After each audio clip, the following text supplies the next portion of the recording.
Bonjour à tous, ravi de vous retrouver sur Public Sénat. Hier, en début de soirée, les sénateurs ont rejeté le projet de loi relatif aux droits des étrangers en deuxième lecture, et cela sans même avoir débattu des articles. La raison de ce rejet expéditif, le fait que l'Assemblée nationale, lors de la navette parlementaire, ait fait table rase sur le travail du Sénat. Au mois d'octobre dernier, en première lecture, le Sénat avait fortement modifié le texte, avait durci ce texte, qui était par exemple passé au niveau de son intitulé d'un texte sur le droit des étrangers à un projet de loi sur la maîtrise de l'immigration.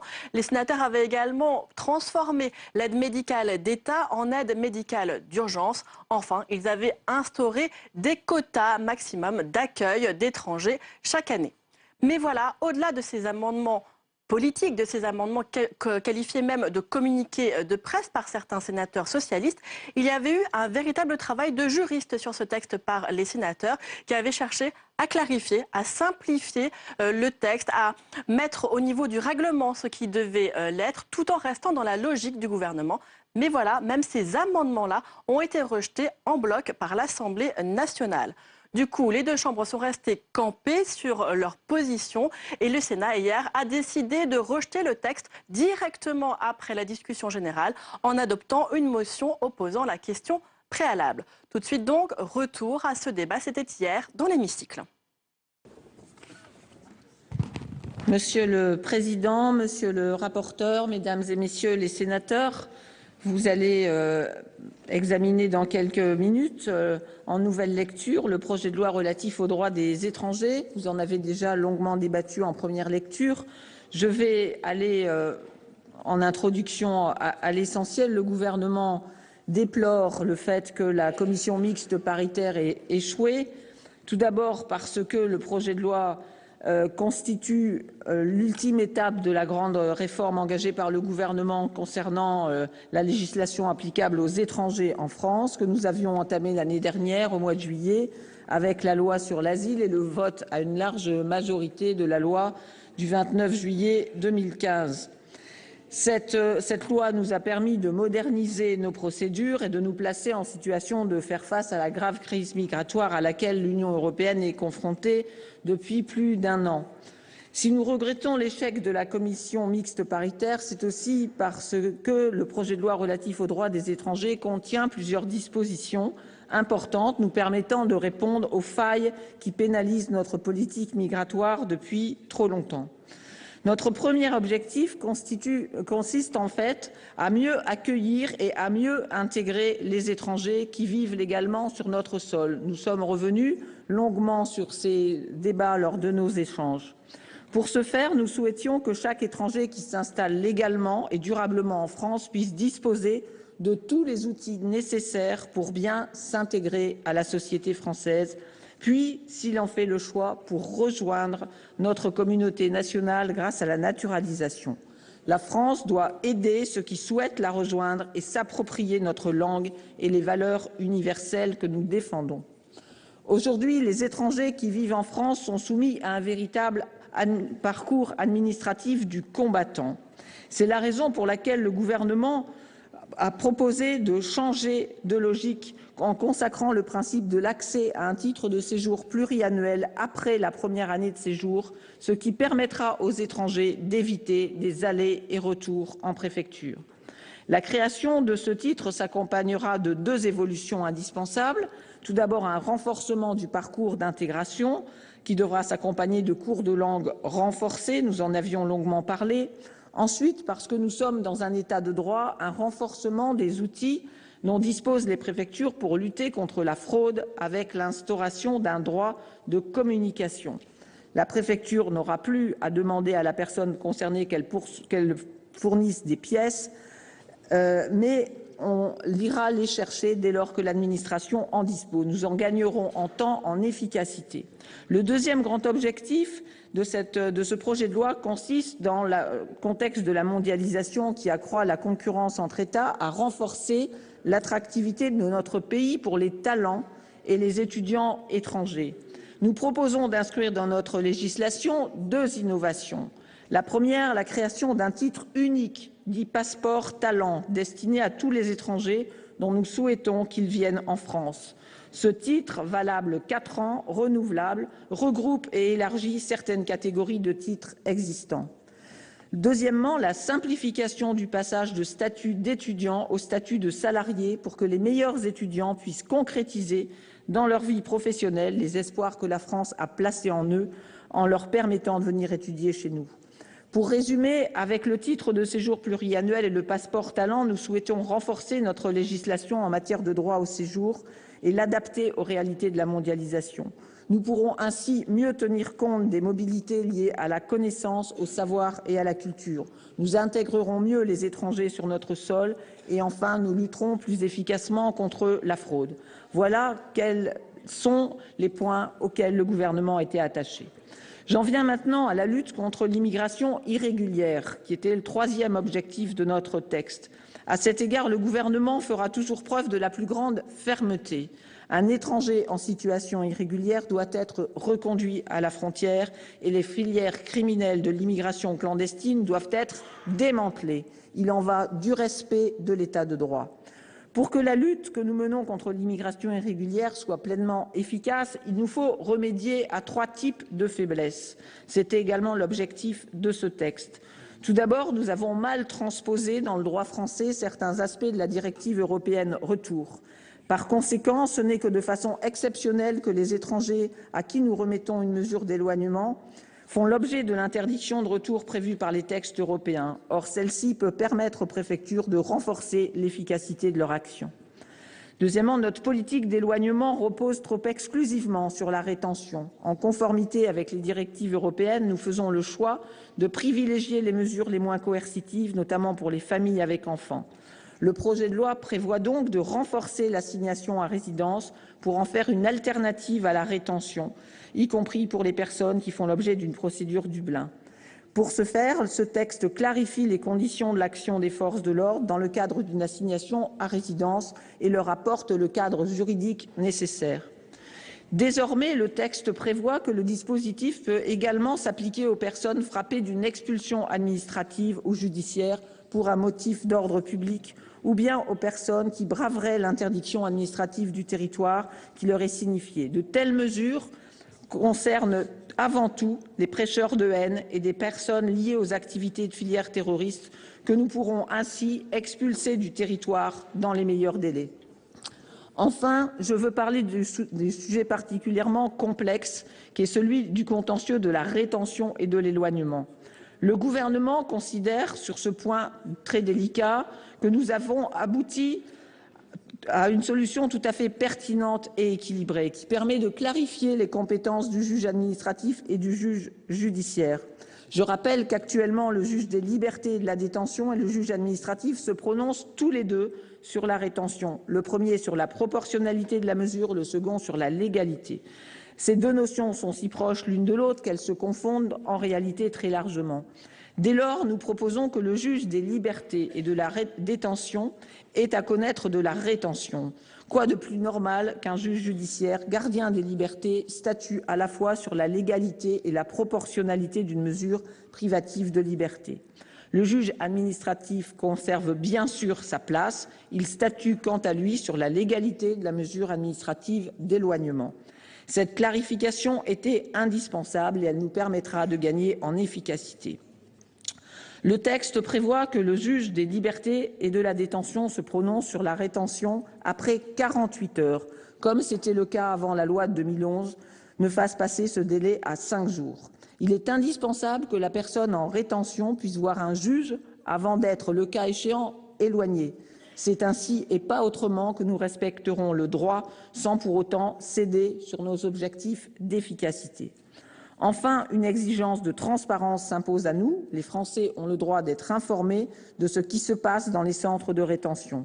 Les associations, les parlementaires, le contrôleur général des lieux de privation de liberté, le défenseur des droits ne doivent pas être les seuls à pouvoir y pénétrer. C'est la raison pour laquelle le projet de loi prévoit un régime juridique spécifique encadrant l'accès des journalistes aux centres de rétention.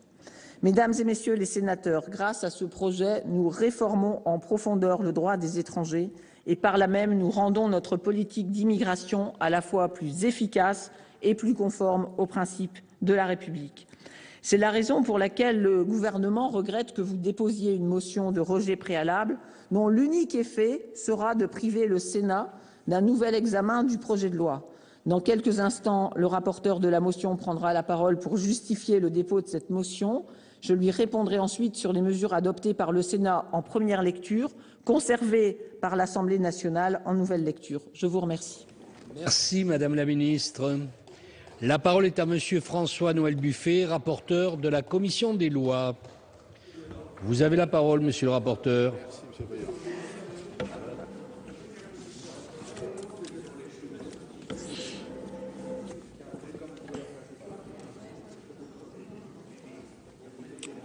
Oui, Monsieur le Président, Madame le Ministre, mes chers collègues, quelques observations au moment où ce texte revient devant le Sénat après la commission mixte paritaire et malheureusement après avoir constaté l'échec de cette commission. Je voudrais peut-être réexpliquer le cheminement et la position du Sénat dans ce texte.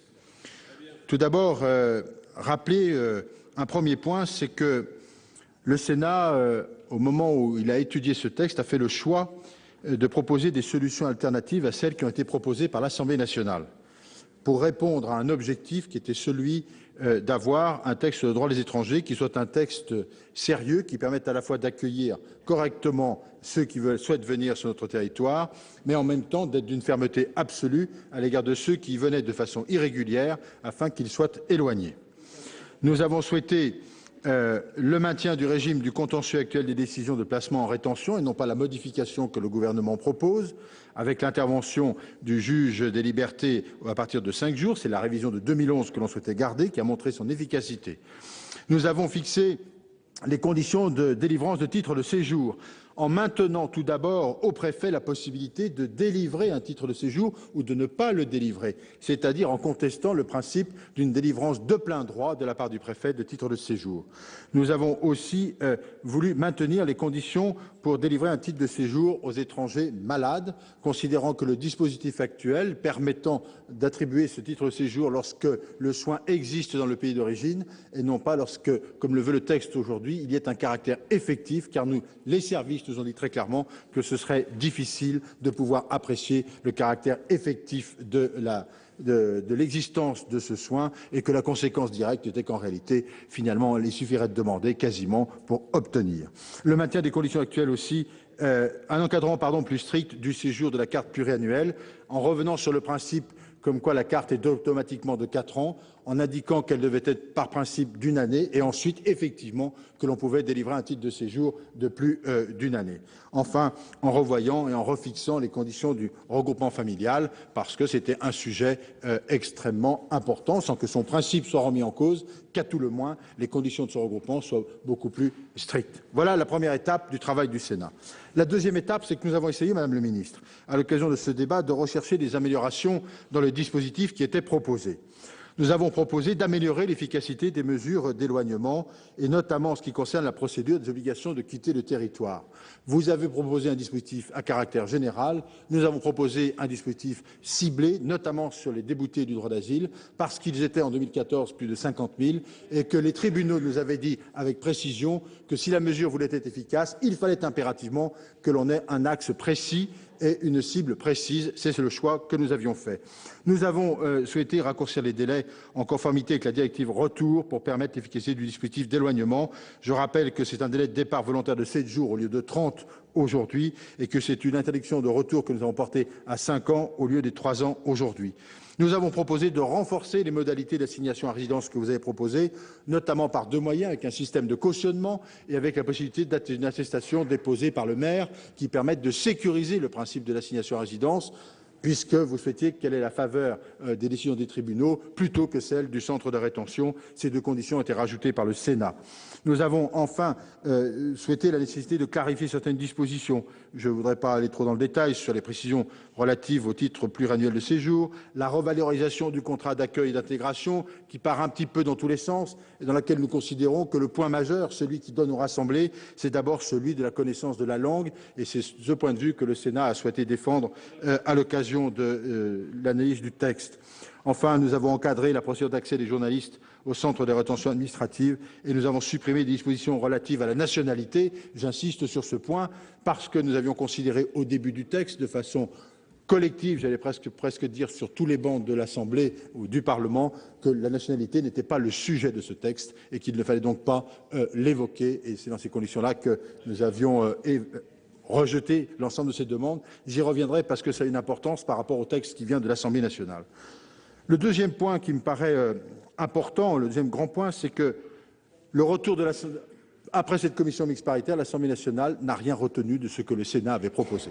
Strictement rien, y compris d'ailleurs des mesures réglementaires qui avaient été notre souhait et pour lesquelles on pouvait espérer qu'elles soient retenues par l'Assemblée nationale.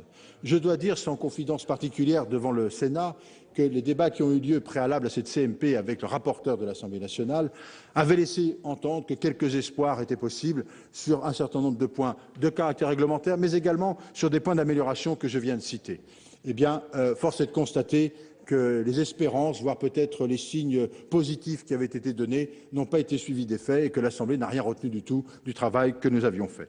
Je ne parle pas, évidemment, d'autres sujets que nous avions souhaités, en particulier la modification de l'aide médicale d'État, sa transformation en aide médicale d'urgence. Donc l'Assemblée a décidé de balayer d'un revers de manche le travail du Sénat. Mais l'Assemblée ne s'est pas contentée de cela, puisqu'elle a rajouté plusieurs dispositions nouvelles lors de sa lecture, et notamment sur proposition du gouvernement. Je rappelle que selon la jurisprudence du Conseil constitutionnel, dans l'application des dispositions de l'article 45 de la Constitution, les amendements adoptés après la commission mixte paritaire doivent être en relation directe avec une disposition du texte encore en discussion ou justifiés par la nécessité de coordonner des dispositions avec d'autres textes en discussion au Parlement ou permettre le respect de la Constitution ou corriger une erreur matérielle.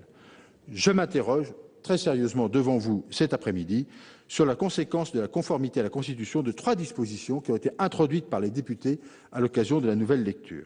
Le premier point, c'est l'ouverture aux étrangers du service civique. En séance, l'Assemblée nationale a adopté un amendement du gouvernement modifiant le code du service national afin d'élargir les possibilités pour les étrangers d'accéder au service civique. Sous couvert de la clarification de coordination, cet amendement comporte un sujet nouveau abordé pour la première fois dans le cadre de ce texte. C'est le premier point. Le deuxième point qui a été rajouté, c'est la suppression de l'assignation à résidence sous surveillance électronique. Les députés ont supprimé l'assignation à résidence sous surveillance électronique qui était prévue par les textes, évidemment par le CESEDA en particulier, naturellement. Ces dispositions ont été créées par la loi du 26 juin 2011, ont pour objet de permettre aux juges d'assigner à résidence un étranger, parent d'un enfant mineur, ne disposant pas de garantie de représentation, en le soumettant à cette mesure. Avantage de la mesure, on ne place pas en rétention. J'ai cru comprendre que c'était la philosophie du texte de ne pas placer en rétention et de privilégier la rétention. Au motif que la suppression de ces dispositions législatives, on a justifié, je vais trop vite, la suppression de cette disposition en raison de l'absence de textes réglementaires d'application et en raison de l'absence, des textes réglementaires d'application et que de surcroît, cette mesure était critiquable. Voilà. Et puis le troisième point, des nouvelles dispositions qui ont été relatives à l'asile. Alors ça, c'est intéressant aussi, puisque à l'article 29 de coordination, le gouvernement a introduit en séance publique la faculté pour l'autorité administrative d'opposer l'irrecevabilité à une demande d'asile formulée en rétention au-delà des 5 premiers jours de celle-ci. Outre que la question de l'exercice du droit d'asile n'avait pas été abordée lors de l'examen de ce texte en première lecture, je rappelle que cette disposition introduit une dérogation au principe affirmé dans le dernier texte qui sort de notre Parlement du 25 juin dernier, selon laquelle seul l'OFPRA, l'Office français de protection des réfugiés et des apatrides, peut opposer l'irrecevabilité à une demande d'asile. Ce que nous avions fait il y a 6 mois a été, à la faveur d'un amendement après CMP à l'Assemblée nationale, détricoté. Voilà la réalité du texte et voilà comment il arrive aujourd'hui devant le Sénat. Et en commission la semaine dernière, et je renouvelle à cette tribune la demande, je propose que la question préalable soit discutée, qu'elle soit naturellement votée, car à l'évidence, et je le dis avec beaucoup de sincérité, nous avons en première lecture fait le maximum de travail pour essayer de converger, même si on peut considérer qu'il y avait des points de vue différents sur des philosophies différentes par rapport à ce qui étaient les nôtres, que les promesses faites En tous les cas, les engagements non formels, certes, faits à l'occasion de la CMP, n'ont pas été tenus, et qu'il y a un moment où trop, c'est trop, et il faut savoir s'arrêter, que chacun prenne ses responsabilités. Et c'est la raison pour laquelle je demande au Sénat de voter la question préalable. Merci. Merci, monsieur le rapporteur. Dans la suite de la discussion générale, la parole est à monsieur Pierre-Yves Collombat pour le groupe RDSE. Vous avez la parole, mon cher collègue. Bien, Monsieur le Président, Madame la Ministre, chers collègues, cette discussion générale, comme vous le savez, devant, selon toute probabilité, se conclure par l'adoption de la question préalable, je vous épargnerai une analyse comparative des vertus et des limites respectives du texte de l'Assemblée nationale et de son double sénatorial que, dans sa grande majorité, je le rappelle, notre groupe n'avait pas voté en première lecture. N'avait pas voté parce que, loin d'améliorer le projet de loi du gouvernement, qui déjà n'avait pas osé aller au bout de sa logique, le texte du Sénat non seulement en restreignait encore la portée, mais l'orientait dans une autre direction. D'un projet de loi relatif aux droits des étrangers en France, nous étions passés à un projet de loi portant diverses dispositions relatives à la maîtrise de l'immigration, ce qui renvoyait à des problématiques différentes, même si elles pouvaient s'accorder sur un certain nombre de mesures communes. D'un côté, une logique d'intégration, de l'autre, une logique de contrôle. La première part du principe que l'immigration est plutôt quelque chose de positif pour le pays, et d'autant plus qu'elle sera encadrée par une politique active d'intégration. La seconde, que l'immigration est plutôt une source de problèmes et d'ennuis dont il s'agit de se protéger en réduisant les conditions d'accès à notre territoire et en activant les dispositifs d'expulsion des indésirables. En mettant ces logiques en exergue, je sais, et je vois la réaction de mes collègues, je sais que je force le trait. Je sais que je passe sous silence que les deux textes tentaient aussi un certain nombre de conciliations. Mais avouez que les dosages étaient si différents que les ressemblances avaient disparu. Pas étonnant donc que la commission mixte paritaire se soit terminée par un constat d'échec. Pourtant, la question n'est pas de savoir qui a tort et qui a raison. Ce que ni le texte de l'Assemblée nationale ni celui du Sénat le problème, c'est que ni le texte de l'Assemblée nationale ni celui du Sénat ne répond aux problèmes de fond et à l'urgence du moment. Le projet de loi initial, quelle que soit sa version, doit être le 75e ou 77e révision des lois sur l'immigration. Immigration que je qualifierais d'ordinaire, qui ne pose aucun problème réel, vu la stabilité des flux, quelques 240 000 entrées annuelles pour 100 000 sorties, vu aussi l'origine des demandeurs, essentiellement des ressortissants des pays de l'ancien empire colonial français, ce qu'ont tendance d'ailleurs à oublier souvent les ex-partisans de l'intégration des départements français d'Algérie à la France. Ce qui, par contre, pose un redoutable problème, c'est l'afflux des réfugiés chassés par la déstabilisation du Moyen-Orient et de l'Afrique, chassés par la misère du sous-développement partout dans le monde. Pour parler seulement de l'actualité et du voyage de la délégation de la Commission des lois qui vient de se rendre en Grèce, eh bien, on peut constater que le problème est d'une grande ampleur. Le phénomène est d'une grande ampleur. Un seul chiffre, en 2015, 911 000 entrées de migrants syriens, irakiens, afghans, pakistanais, voire en provenance du Maghreb, uniquement en Suède. Quasiment 1 million. Certains jours du mois d'août, 10 000 réfugiés en mer Égée. Jusque-là, c'était l'Italie qui était en première ligne. Maintenant, c'est la Grèce. Alors, ce qu'on a pu constater et qui est heureux, c'est que la réponse humanitaire est à la hauteur du problème, à la hauteur de ce qu'on peut attendre d'une Europe qui se dit civilisée. Cela grâce à la mobilisation des Grecs et des organisations humanitaires, grâce à l'aide bien tempérée quand même des institutions européennes. Mais pour le reste, et c'est là-dessus que je voudrais conclure, une fois ces réfugiés restaurés, réconfortés, soignés, identifiés et mis en fiche, une fois ceux qui ont toutes les chances de bénéficier de l'asile parce que ressortissants de pays où leur vie est menacée, une fois ceux-ci distingués des migrants économiques, à quelques centaines près, bien, tous se retrouvent dans la nature.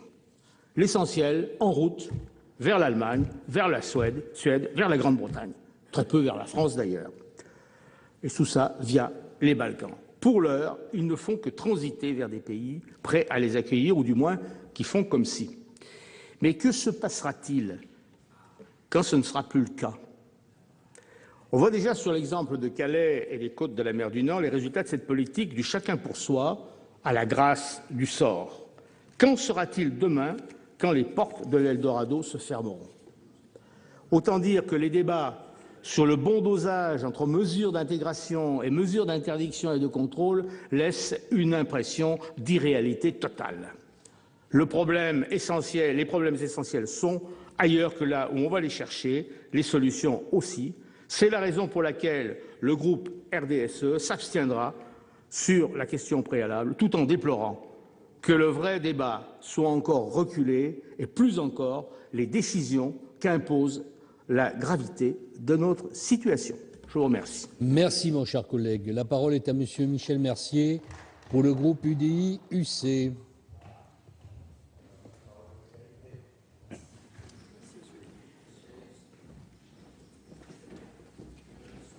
Monsieur le Président. Monsieur le Président.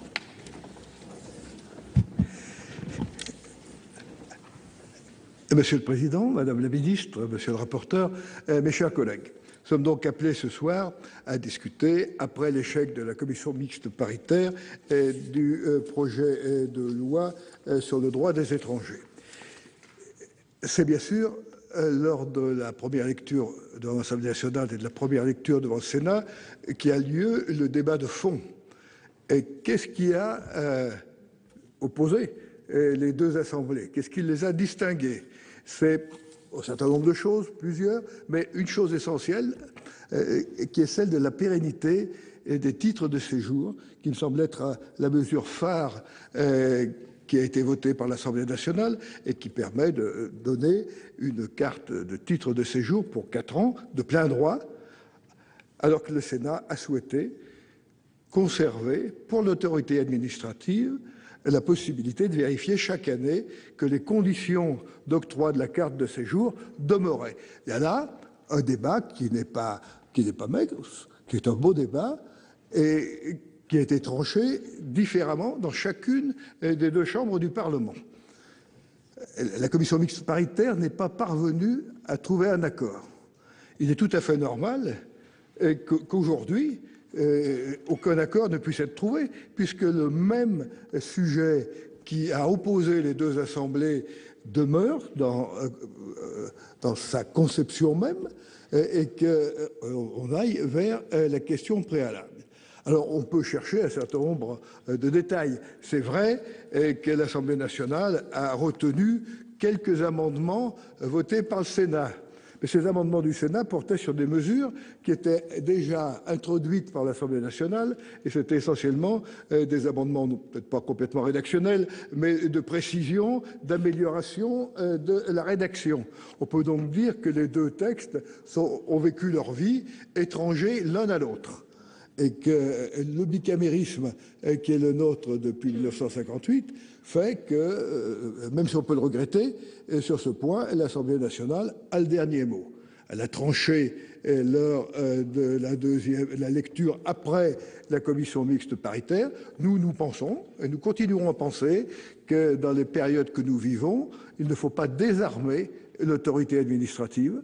Il faut lui laisser la possibilité de vérifier chaque année que la situation des personnes étrangères reste bien conforme à la loi, et qu'il n'y a rien là qui soit infamant pour les personnes étrangères. Il n'y a rien là qui empêche leur intégration. C'est une vérification normale par l'autorité administrative de la situation de droit dans laquelle elle se trouve. Et donc, l'Assemblée nationale a choisi une autre voie. Nous ne pouvons pas la suivre sur ce point. C'est la raison pour laquelle notre groupe suivra le rapporteur en votant la question préalable. Merci, mon cher collègue. La parole est à Madame Éliane Assassi pour le groupe communiste, républicain et citoyen. Vous avez la parole, ma chère collègue.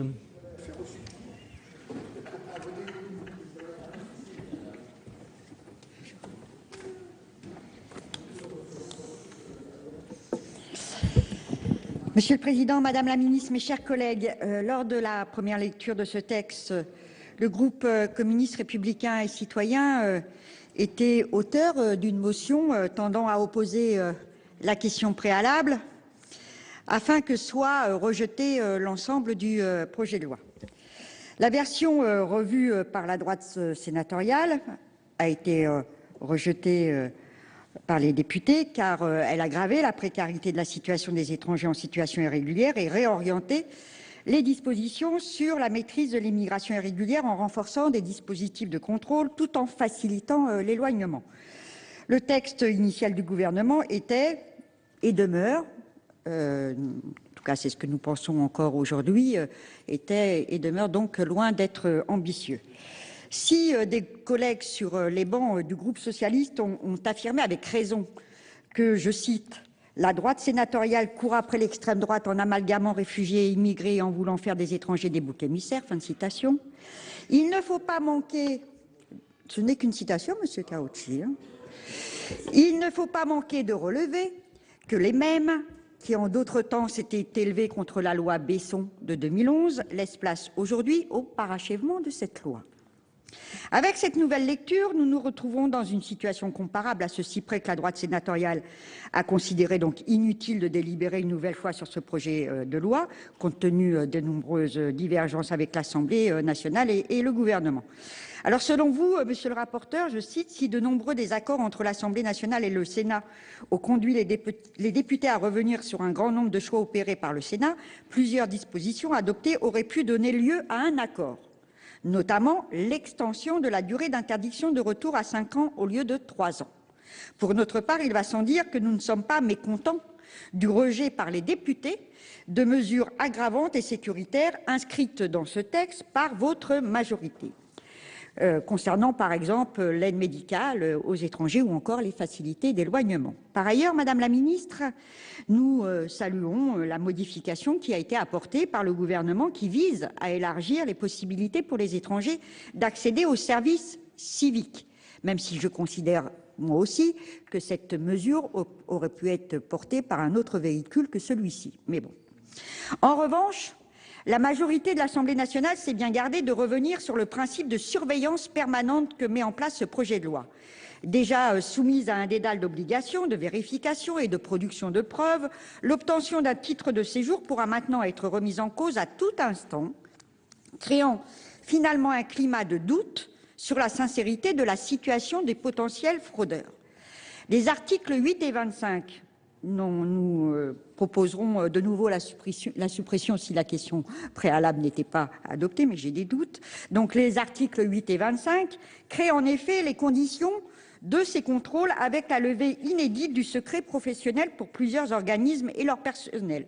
Pôle emploi, les écoles et les universités, les établissements de santé publics et privés, les fournisseurs d'énergie et opérateurs de téléphonie, tout comme les établissements bancaires auront désormais l'obligation, sous peine d'amende, de fournir toute information que les agents de la préfecture jugeront utile pour contrôler la sincérité et l'exactitude des déclarations et de l'authenticité des pièces des personnes titulaires d'une carte de séjour.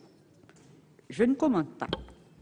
Enfin, je ne reviendrai pas sur l'ensemble des dispositifs que propose ce projet de loi. Nous les avons déjà vertement critiqués et nos propositions ont déjà été doctement battues en brèche en première lecture. Mais en définitive, dans la continuité des réformes passées sur le sujet, le gouvernement a souhaité maintenir l'inversion de la logique d'intégration, affirmant que les personnes étrangères ont besoin de droits pour s'intégrer et non de s'intégrer pour mériter des droits. L'immigration autorisée, entre guillemets, étant ainsi maintenue dans une situation administrative précaire qui empêche celles et ceux qu'elle concerne de trouver toute leur place en France. Monsieur le rapporteur, vous dénoncez la position laxiste de l'Assemblée nationale et l'aveuglement du gouvernement sur les questions migratoires. Pourtant, Des récentes déclarations du Premier ministre lors d'une conférence sur la sécurité à Munich devraient, monsieur le rapporteur, vous rassurer quand il estime bon, selon ses propres termes, de, je cite, faire passer un message d'efficacité et de fermeté assénant que, je cite encore, l'Europe ne peut accueillir davantage de réfugiés. Il ne s'agit pas là de discuter du droit d'asile, encore que, ni même du dispositif d'accueil des réfugiés, sur lequel nous reviendrons le 1er mars prochain lors du débat consacré au sein de notre Haute Assemblée. Mais, vous m'excuserez, les propos sont quand même assez édifiants. Outre qu'ils sont quand même révélateurs d'un glissement politique certain, ils sont de nature à militer pour une Europe fermée sur elle-même et qui érige en dogme la peur du monde, la peur des mouvements du monde, et ce, au nom de sa protection et de sa sécurité. C'est ainsi, par exemple, que le Parlement danois vient d'adopter à une écrasante majorité un projet de loi sur l'immigration dont plusieurs mesures scandaleuses nous ont heurtés, comme elles ont heurté tous les défenseurs des droits de l'homme, telles que la mesure sur la confiscation d'une partie des biens des migrants. Il est raisonnable que l'État ne paie pas pour ceux qui peuvent le faire par eux-mêmes, a fait valoir le ministre de l'Intégration, la ministre de l'Intégration danoise. Il s'agit d'un dispositif contraire aux standards européens et internationaux de protection des droits de l'homme, s'est indigné le Haut Commissariat aux réfugiés de l'ONU. Ces dérives identitaires, ces égoïsmes nationaux, tout droit issus de l'ordre économique mondial établi, ne sont pas dignes de notre vieux continent, ne sont pas dignes de notre République. Madame la ministre, mes chers collègues, ce projet de société, mais vous le savez, n'est pas le nôtre. C'est par la différence et dans le divers que s'exalte l'existence.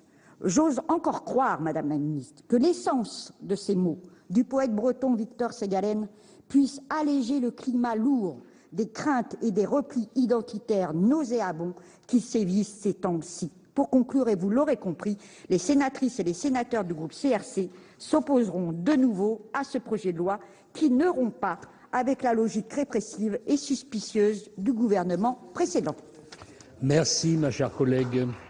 La parole est à Monsieur Jean-Yves Lecomte pour le groupe socialiste et républicain.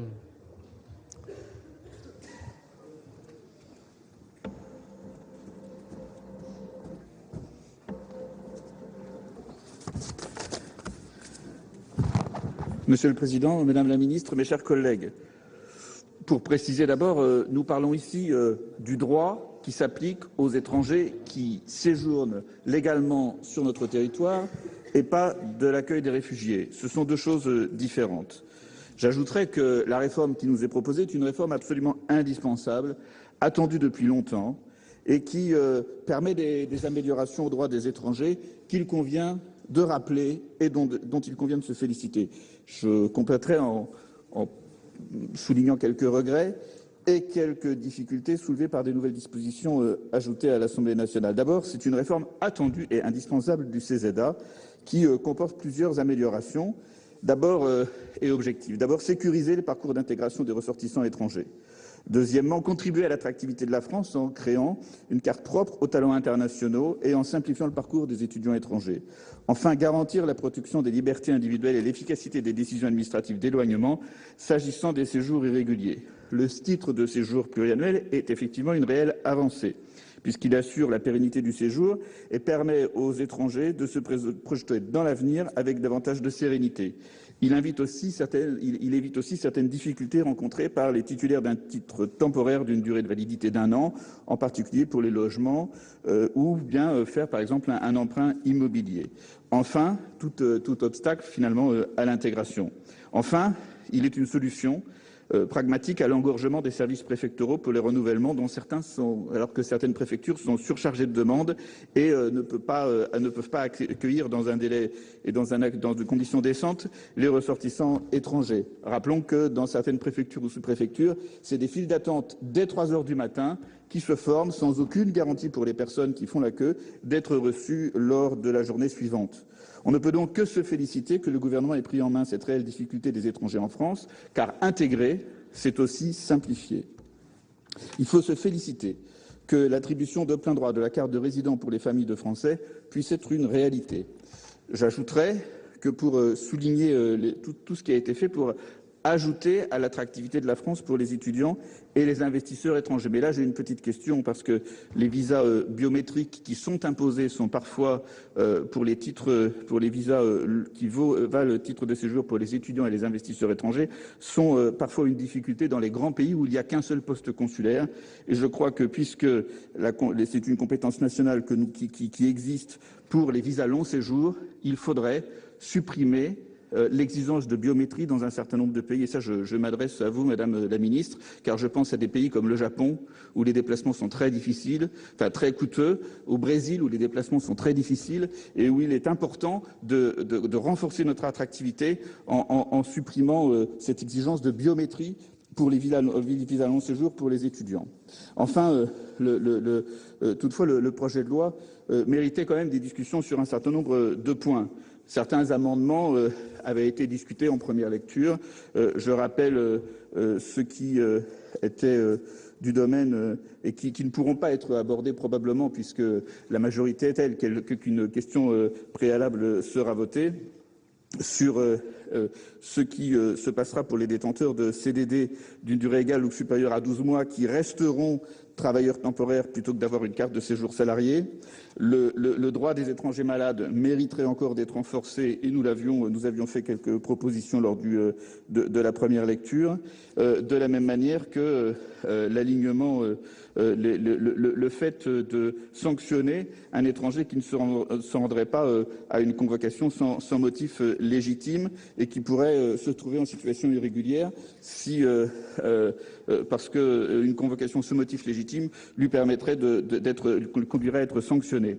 Enfin, porter à 2 jours ouvrés au lieu de 48 heures le délai de recours contre les OQTF sans délai de départ volontaire et les assignations à la résidence prononcées pour une durée de 45 jours renouvelables afin d'améliorer la mise en œuvre effective de ce droit, notamment durant les week-ends. J'avais aussi, à titre personnel, présenté un certain nombre d'amendements sur une carte de résident permanent après 15 ans de présence régulière sur le territoire et sur l'interdiction totale de rétention des mineurs en CRA. J'avais aussi déposé une série d'amendements sur les titres de séjour des jeunes placés à l'aide sociale à l'enfance. Le gouvernement avait donné un avis défavorable au motif qu'une instruction interministérielle était en cours. Or, ceci s'est conclu par la circulaire du 25 janvier 2016 qui, malheureusement, ne résout pas l'ensemble des problèmes de ces jeunes et la circulaire n'est évidemment pas opposable devant les tribunaux administratifs et nous risquons de constater encore des difficultés d'application et des applications disparates sur le territoire.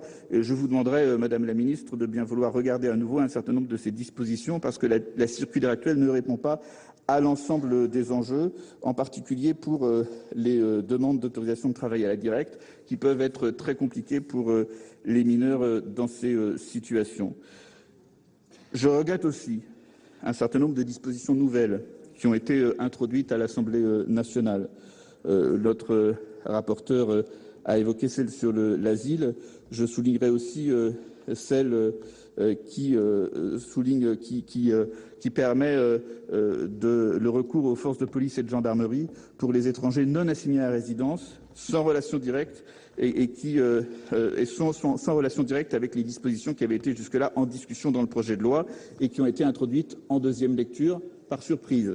Et enfin, vous l'avez souligné, une disposition qui, s'agissant du droit d'asile, permet à l'OFPRA, donne à l'autorité administrative une compétence que jusque-là seule l'OFPRA avait concernant la recevabilité d'une demande d'asile et en particulier les dispositions qui ont été insérées à l'alinéa 10 et 11 de l'article 29 qui portent gravement atteinte au principe de l'exclusivité du rôle de l'OFPRA dans ce domaine, à l'équilibre qui avait été pris et choisi ici au Sénat entre le rôle de l'autorité administrative et l'OFPRA pour décider de ces cas-là. Et il est dommage que la disposition qui a été intégrée en deuxième lecture à l'Assemblée nationale semble non direct, contraire à la directive et n'avait pas été discutée lors de la réforme de l'asile en janvier et en juin et juillet dernier. Il est regrettable que cette disposition ait été introduite, vous l'avez souligné, monsieur le rapporteur, et je regrette que la motion préalable ne nous permette pas de revenir dessus. Parce qu'effectivement, en conclusion, je dirais, et c'est finalement l'esprit de cette réforme, il n'y a pas d'intégration sans égalité des droits. Il n'y a pas d'intégration sans égalité des droits. Et c'est la raison pour laquelle tout ce qui a été la carte de séjour pluriannuelle, les simplifications sont absolument indispensables pour mieux intégrer.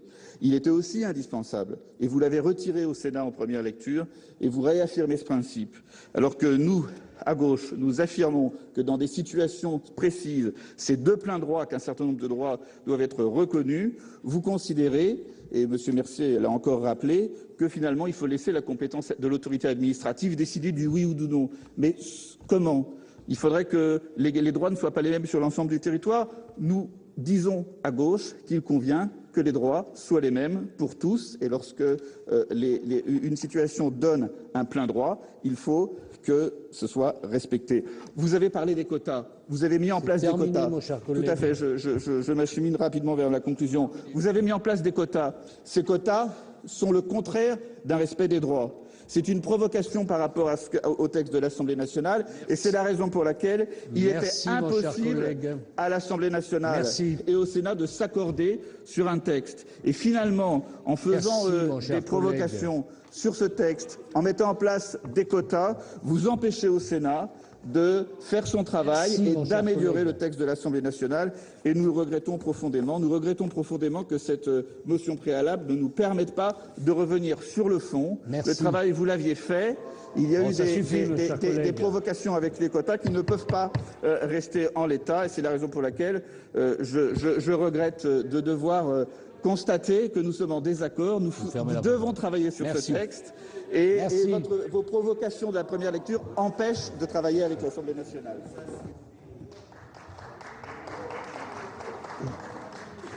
C'est dommage de dépasser le temps de cette façon.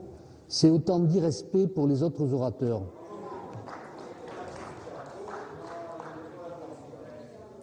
Bien sûr, vous pouvez.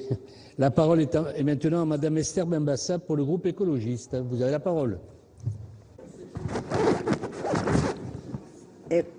Monsieur le Président, Madame la Ministre, Monsieur le Président de la Commission des lois, Monsieur le rapporteur, mes chers collègues, nous sommes réunis aujourd'hui pour examiner en nouvelle lecture le projet de loi relatif aux droits des étrangers en France qui probablement sera rejeté en l'état. En effet, son rapporteur, Monsieur Buffet, proposera au Sénat, au nom de notre Commission des lois, de décider qu'il n'y a pas lieu de poursuivre la délibération. Argument principal de cette motion, le fait que, je cite, « en nouvelle lecture, le texte adopté par l'Assemblée nationale n'ait pris en compte aucune des préoccupations majeures exprimées par le Sénat à travers plusieurs amendements d'importance ». Rappelons ici que le Sénat, à l'initiative de la droite, avait considérablement durci le texte, allant même jusqu'en changer le titre et passer de projet de loi relative aux droits des étrangers en France à projet de loi portant diverses dispositions relatives à la maîtrise de l'immigration. Tout est dit dans ce titre, dont le texte a trait à des droits d'individus, d'hommes, de femmes, d'enfants immigrés, auxquels la droite sénatoriale répond par maîtrise de l'immigration. La focalisation sur ce thème, nous l'avons retrouvé tout au long des débats au sein de notre Haute Assemblée, qui a fini par adopter nombre de dispositions pour le moins problématiques.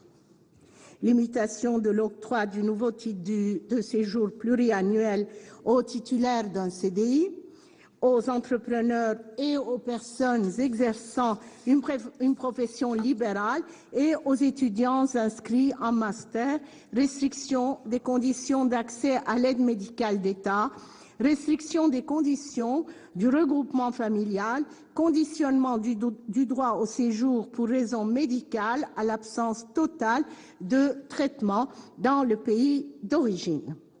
Même s'il faut bien admettre que le texte adopté par l'Assemblée nationale, comme le projet de loi initial d'ailleurs, était très loin de satisfaire nos attentes, son vote tel quel sera un moindre mal. Nous avions toutefois au groupe écologiste des propositions à défendre pour l'améliorer, surtout qu'il comporte encore des dispositions que nous ne pouvons cautionner. Exemple le plus emblématique, les articles 8 et 25 qui y figurent encore, imposant à une longue liste d'administrations ou d'entreprises publiques et privées de fournir toute information que les agents de la préfecture jugeront utile pour le contrôle, je cite, de la sincérité et de l'exactitude des déclarations souscrites ou au contrôle de l'authenticité des pièces.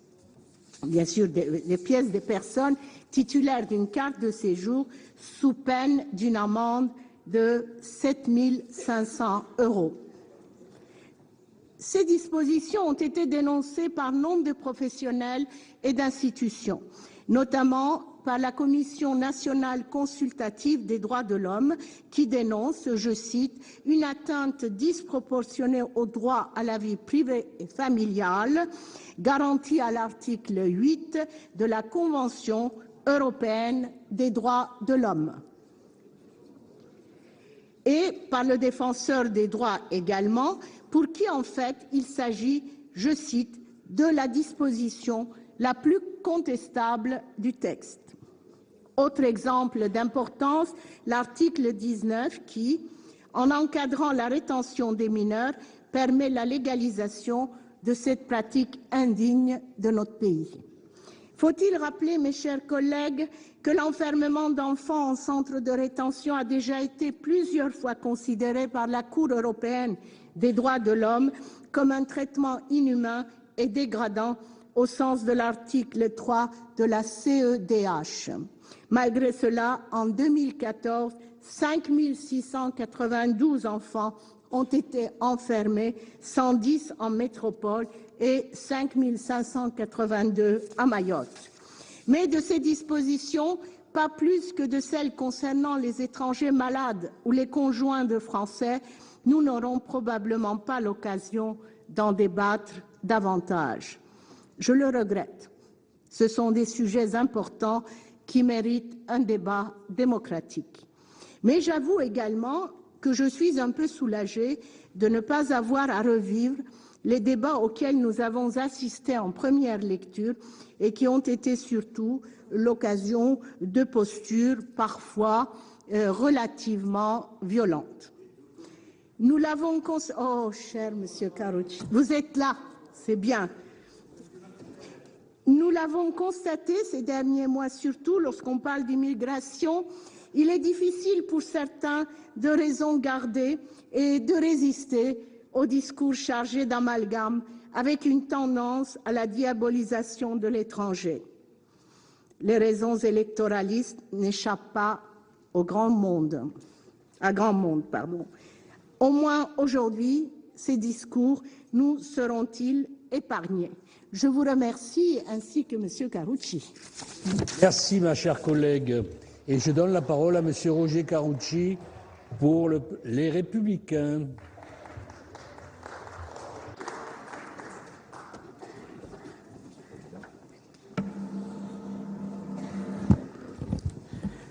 Monsieur le Président, Madame la Ministre, Monsieur le rapporteur, Monsieur le Président de la Commission des lois. Naturellement, je partage pleinement l'avis du rapporteur qui tout à l'heure disait qu'un certain nombre de modifications issues d'amendements du gouvernement vont tomber sous le coup de la censure du Conseil constitutionnel. C'est une évidence, ça ne correspond pas ni au texte antérieur, ni aux règles en la matière. Et donc je pense que déjà le gouvernement s'est fourvoyé en acceptant ou en supportant un certain nombre de dispositions. Le deuxième élément, c'est que naturellement, et je partage pleinement l'avis de mon collègue Buffet, franchement, on a beaucoup débattu ici du texte. On a beaucoup transformé. Alors, tout le monde n'était pas d'accord, mais c'est le travail qui est fait en commission, en séance plénière, en travail d'amendement.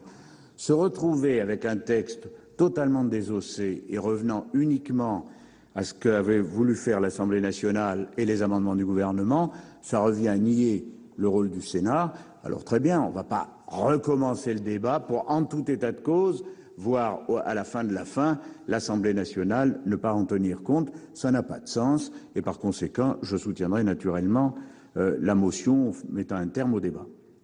Mais moi, je veux dire au gouvernement qu'il vient de rater un magnifique rendez-vous. Lorsque Manuel Valls nous avait annoncé un texte, il était à l'époque encore ministre de l'Intérieur, ça ne gênait personne, et en tout cas pas le ministre, de dire que c'était un texte sur l'immigration. Il employait le terme, il l'employait à cette tribune. Et on attendait un texte sur l'immigration. Ce texte n'est jamais arrivé, ou plus exactement, ce qu'on a vu arriver, c'est après des circonvolutions internes à la gauche, un texte définissant ici ou là et à la marge des nouveaux droits très limités au niveau purement administratif ou juridique sur le droit des étrangers. Immigration, on n'en parle pas. Comme si le mot était tabou, comme si le sujet était tabou. Mais moi, je vais vous dire, ce qui est le pire, c'est justement que le Parlement ne puisse pas en parler clairement. Si on veut éviter... Non, monsieur Kaltenbach, ne revenez pas là-dessus. Si on veut éviter que ce soit les fantasmes, les excès, parlons-en, disons les choses. Lorsqu'on a fait voter, sincèrement, le fait qu'il y ait un débat au Parlement pour éventuellement établir un certain nombre, un quota d'étrangers pouvant rentrer sur le territoire national, en quoi est-ce que c'est une attitude sectaire et raciste? C'est simplement une réalité. Nous n'avons pas la même réalité que l'Allemagne. Nous n'avons pas la même réalité que l'Allemagne. Je n'ai interrompu personne.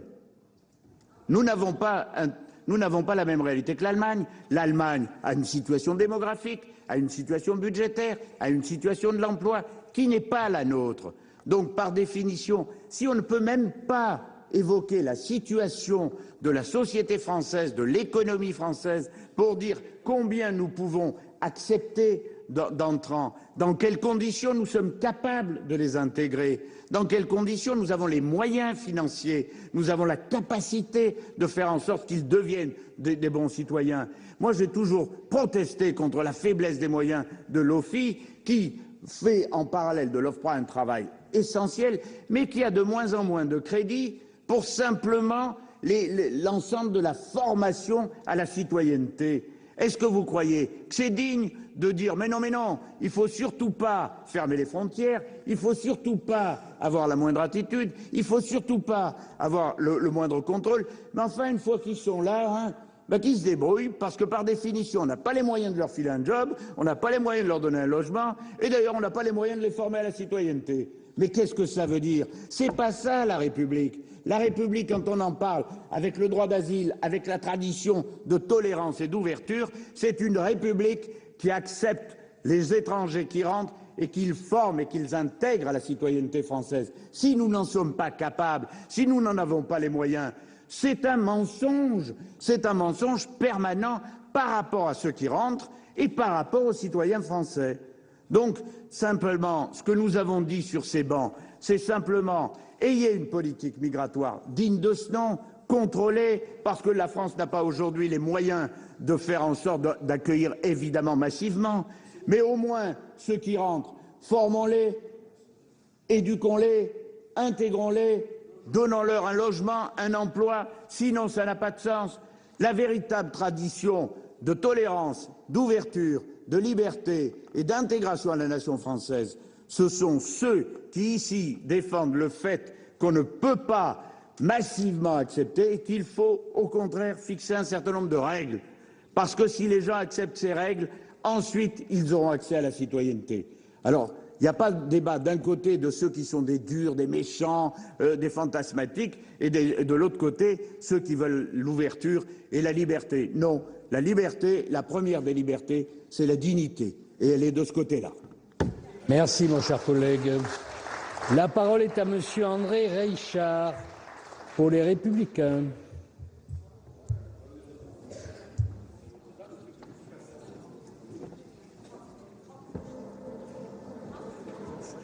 Vous avez la parole pour 5 minutes, mon cher collègue.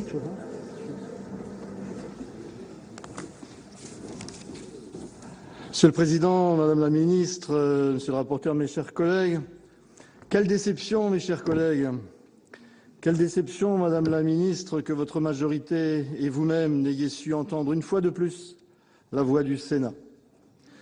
La position du Sénat sur la question migratoire a toujours été forte. Elle l'est d'autant plus que l'actualité quotidienne, malheureusement, nous y incite. Rappelons-la, elle se résume en 3 points. Nous souhaitons proposer une politique juste et équitable pour les étrangers qui demandent à vivre sur notre territoire dans la légalité. Nous souhaitons combattre l'immigration régulière. Nous souhaitons enfin préserver nos valeurs dans un intérêt national bien compris.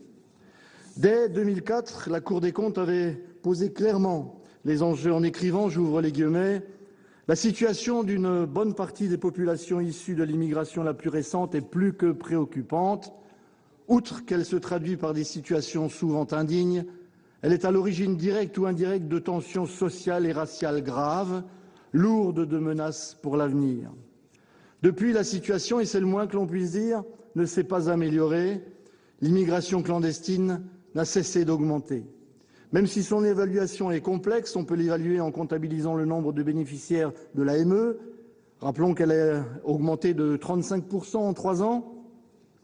On peut l'évaluer aussi en s'appuyant sur le nombre de déboutés du droit d'asile, dont le système est une fabrique de près de 50 000 clandestins supplémentaires chaque année dans notre pays, mes chers collègues. La France ne peut pas, ne doit plus régulariser et laisser se maintenir sur le territoire national les personnes qui y entrent et qui y demeurent illégalement. Mais, Madame la Ministre, votre gouvernement refuse de regarder cette réalité vraiment en face et de prendre les bonnes mesures. Lors de la discussion au Sénat de votre texte, nous avions adopté des positions fortes. Le principe des plafonds annuels votés par le Parlement, la transformation de l'AME en AMU, l'alignement sur les directives européennes des délais pour le regroupement familial et les départs volontaires. Nous avions aussi fait le choix de maintenir les équilibres de la loi relative à l'immigration de 2011, marquant son opposition au titre pluriannuel de séjour, supprimant les cas de délivrance de certains types de séjour et imposant, on l'a dit tout à l'heure, l'inexistence de traitement dans le pays d'origine pour conserver et recevoir les étrangers malades. Pour votre part, le gouvernement et votre majorité et sa majorité, vous êtes situés dans la continuité des décisions successives qui ont été prises depuis 2012, d'assouplissement des régularisations, de diminution des critères pour la naturalisation et même de suppression du timbre pour l'aide médicale d'État. Dès lors, nous sommes aujourd'hui confrontés, certes, on l'a dit tout à l'heure, à 2 postures totalement différentes et frontalement opposées. La nôtre, que nous avons voulu réaliste, et celle de votre majorité qui a fait le choix de refuser les plus importantes de nos propositions au profit donc d'un échec de la CMP pour établir en définitive les dispositions que l'Assemblée nationale avait votées en première lecture. Que dire en outre des dispositions nouvelles introduites par l'Assemblée nationale sans lien direct avec le texte, ce qui, sur un plan constitutionnel, comme l'a dit notre rapporteur, semble plutôt douteux. Madame la Ministre, mes chers collègues, nous ne pouvons nous contenter d'analyser la question migratoire sous le seul prisme des titres de séjour réguliers, au demeurant délivrés par une administration saturée. Certes, la question migratoire n'est pas franco-française, l'Europe entière connaît ce chaos. En 2015, l'Europe a enregistré, faut-il le rappeler, 1 830 000 franchissements illégaux de ses frontières extérieures. Ce chiffre représente plus de 6 fois celui de 2014. Le contrôle aux frontières extérieures est hélas une fiction, puisque dans les 3/4 des cas, on le sait, il n'y a aucune prise d'empreinte, aucune vérification d'identité, aucun criblage dans aucun fichier de police d'aucune sorte. Cessons dès lors de croire que de simples gardes-frontières suffiront à endiguer ces flux. Issu d'un département frontalier, je mesure bien l'importance de l'ouverture de l'espace Schengen et son intérêt, mais cela ne peut se faire au prix d'une gestion, voire pire, d'une non-gestion des flux, qu'ils soient réguliers ou irréguliers. Madame la Ministre, je redirai ce qu'ont dit mes collègues de ces bancs tout à l'heure, votre texte ne répond pas aux exigences du moment. C'est pourquoi, comme l'a proposé notre rapporteur, je voterai la question préalable. Merci, mon cher collègue. La parole est à Madame Évelyne Lyonnais pour le groupe socialiste et républicain. Pour 6 minutes, ma chère collègue.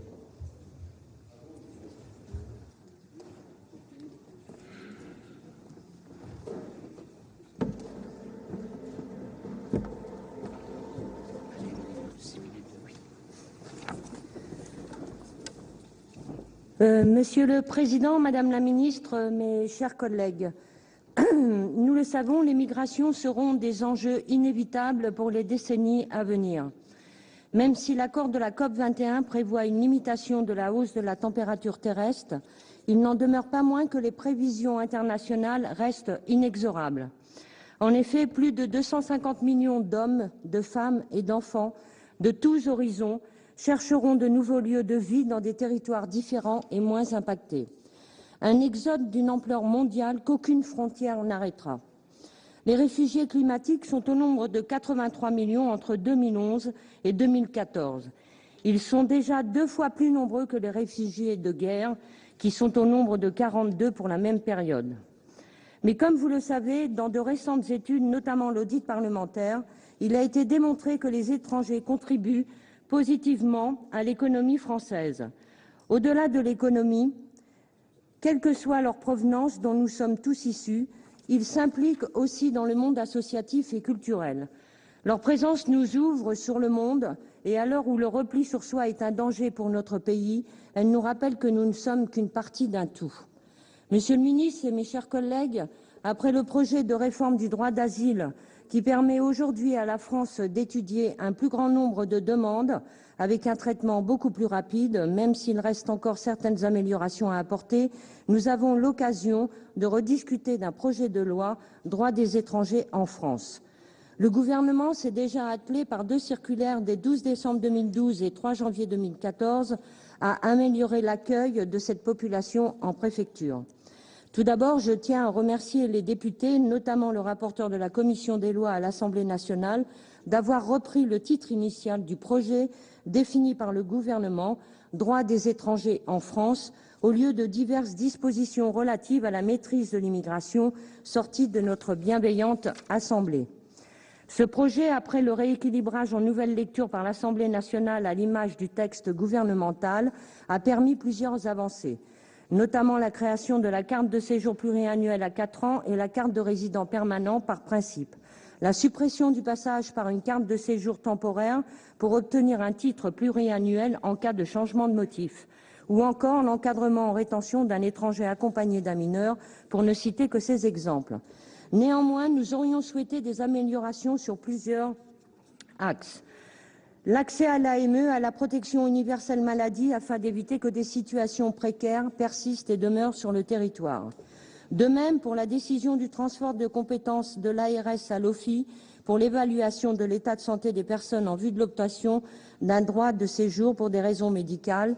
De même aussi l'accès au regroupement familial et à la carte de résident pour les bénéficiaires de l'allocation adulte handicapé, qui reste très injuste vis-à-vis d'autres étrangers, 2 sujets qui ont été largement évoqués par le défenseur des droits.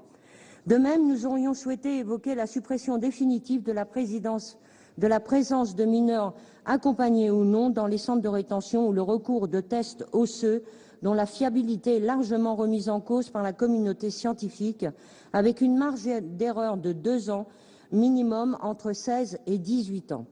Si son encadrement a été voté conforme dans ce texte, il est très probable que nous en reparlerons prochainement dans le cadre de la loi de la protection de l'enfance. Enfin, intervenue entre 2 lectures, l'extension apportée à l'article 18 du recours à la force publique ne peut nous satisfaire en l'état.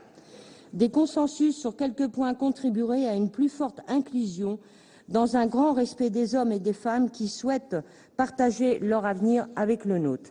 Madame la ministre, Monsieur le Président, mes chers collègues, même si des points restent en suspens ou auraient pu être améliorés, ce projet de loi apporte quelques réponses. La majorité sénatoriale, une fois de plus, en a décidé autrement en présentant une question préalable. Nous nous y opposerons, bien entendu. Pour toutes ces raisons que j'ai évoquées, il va de soi que nous aurions souhaité qu'un nouveau débat ait lieu dans cette enceinte pour permettre de faire avancer de nouveaux droits en faveur des étrangers. Merci, ma chère collègue. La parole est à Monsieur Abdourahmane Soili pour le groupe Les Républicains.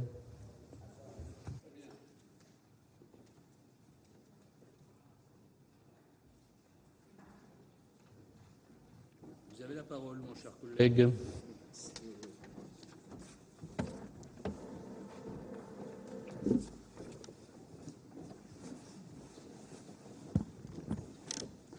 Monsieur le Président, Madame la Ministre, Monsieur le rapporteur, mes chers collègues,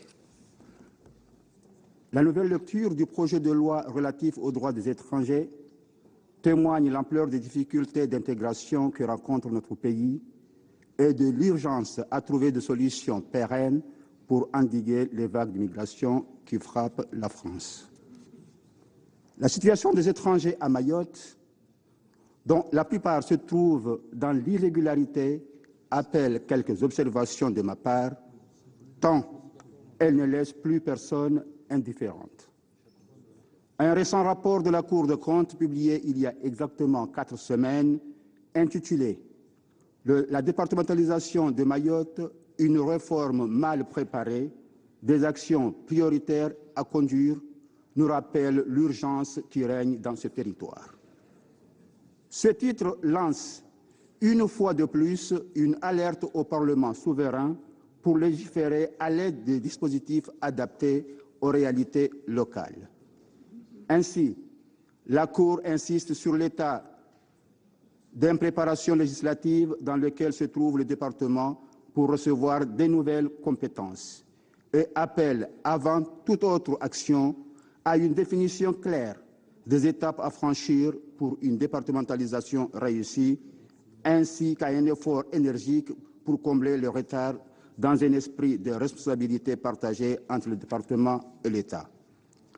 L'accueil et l'intégration des étrangers font partie de ces actions dont la gestion relève plus de la co-responsabilité.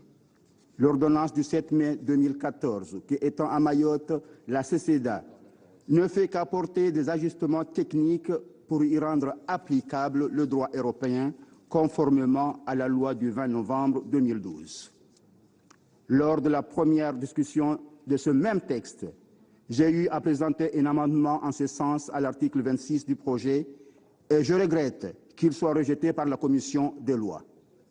Le constat global de la départementalisation de Mayotte se traduit par un échec de mesures inappropriées pour aligner Mayotte sur le droit commun.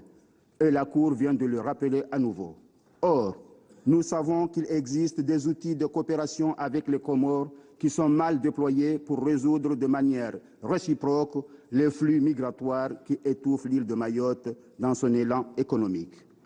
Par exemple, la charte commune État-département qui pose les bases d'un cadre stratégique de partenariat entre la France et les Comores s'avère un excellent outil de régularisation, mais qui n'apporte aucun résultat probant. Sur ce point, on sait les difficultés liées aux OQTF à Mayotte. L'intégration des étrangers à Mayotte, qui sont généralement des ressortissants comoriens, est un sérieux problème que l'État se doit de résoudre avec les élus mahorais. Avant de les intégrer, il faudrait d'abord que les autorités parviennent à mieux coordonner leur politique pour bien maîtriser les flux migratoires. Et cela relève d'abord d'une mission régalienne. Aujourd'hui, je demande que le Sénat apporte davantage son soutien à la résolution de ce problème épineux. C'est pourquoi je soutiendrai la question préalable. Je vous remercie. Merci, mon cher collègue. La discussion générale est close. Nous passons maintenant à l'examen de la motion tendant à opposer la question préalable déposée par M. François-Noël Buffet au nom de la Commission des lois. Vous avez la parole, mon cher collègue.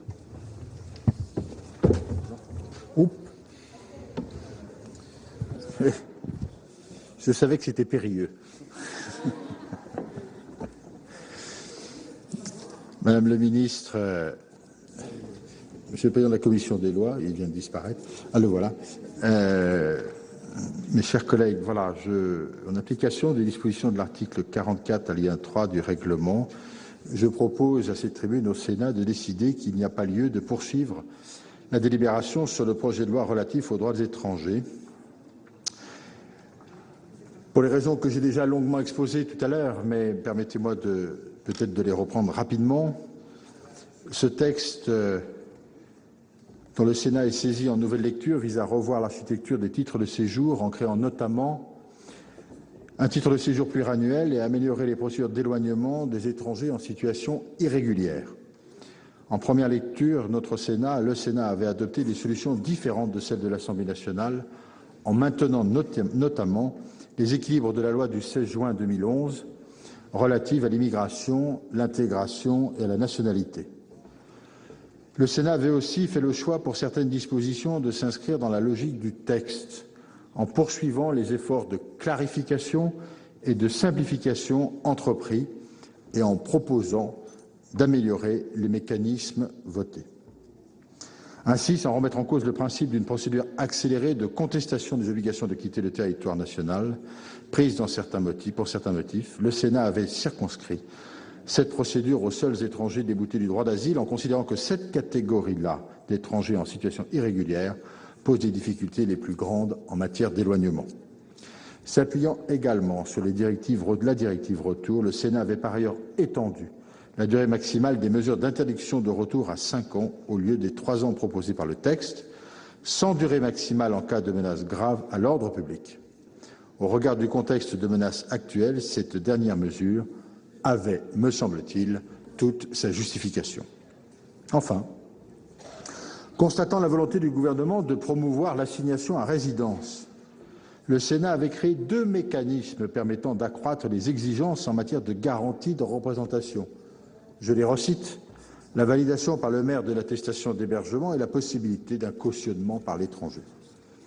En nouvelle lecture, le texte adopté par l'Assemblée nationale ne prend en aucun compte aucune des préoccupations majeures qu'avait exprimées notre Assemblée à travers plusieurs amendements d'importance adoptés en première lecture, ni même, de manière plus surprenante, des dispositions ayant pour objet de garantir l'efficacité de mesures proposées par le texte lui-même, donc par le gouvernement. En outre, des dispositions nouvelles ayant notamment des effets importants sur le droit d'asile, mais aussi sur le service civique, sans relation directe avec les dispositions restantes en discussion, ont été introduites par les députés lors de cet examen en nouvelle lecture. Je rappelle que les députés ont adopté un amendement du gouvernement modifiant le Code du service national afin d'élargir les possibilités pour les étrangers d'accéder au service civique, conduisant à une réforme d'ampleur de ce dispositif. Ils ont également supprimé l'assignation à résidence sous surveillance électronique d'un étranger, parent d'un enfant mineur, ne disposant pas de garantie de représentation. Je redis que cette dernière initiative était contradictoire et est contradictoire avec l'objectif du texte visant à éviter le placement en rétention, tout particulièrement pour les mineurs.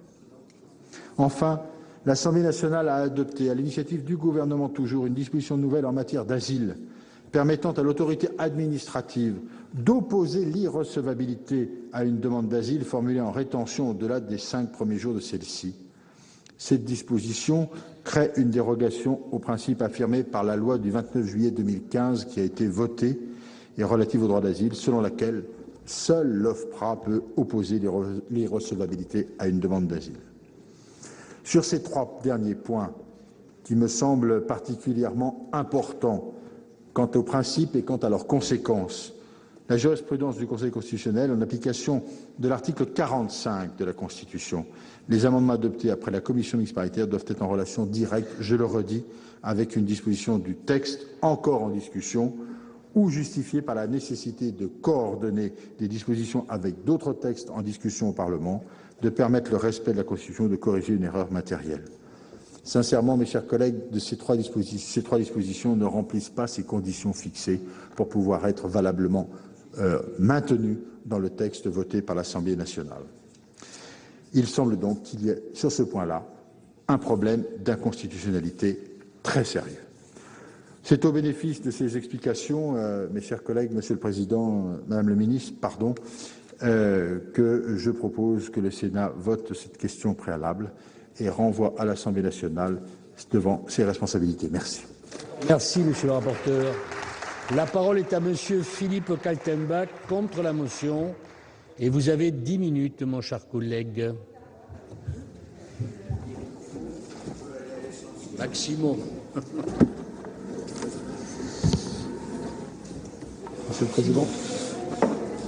Monsieur le Président, Madame la Ministre, mes chers collègues, nous débattons d'une question préalable sur le projet de loi relatif aux droits des étrangers. Axé sur l'accueil, l'attractivité et la lutte contre l'immigration clandestine, ce projet de loi droits des étrangers était un texte équilibré et pragmatique lorsqu'il est arrivé ici au Sénat en première lecture. Mais malheureusement, notre Haute Assemblée a choisi de le détricoter complètement et même de le dénaturer. Et je crois que c'était quelque chose qui a été largement dénoncé ici au Sénat. Cette opposition stérile, fondée sur des raisonnements simplistes et caricaturaux, a d'ailleurs abouti, mais qui s'en étonne, à une absence d'accord en commission mixte paritaire. Et c'est vrai que lorsqu'on charge la barque, lorsqu'on agite les chiffons rouges, il est ensuite difficile d'arriver à des solutions consensuelles. Alors le texte qui nous est revenu de l'Assemblée, heureusement, j'ai envie de dire, a été corrigé et retrouve à la fois son humanisme et sa fermeté, qui sont les deux principes conducteurs de l'action menée par le gouvernement depuis le début de ce quinquennat en matière de droits des étrangers.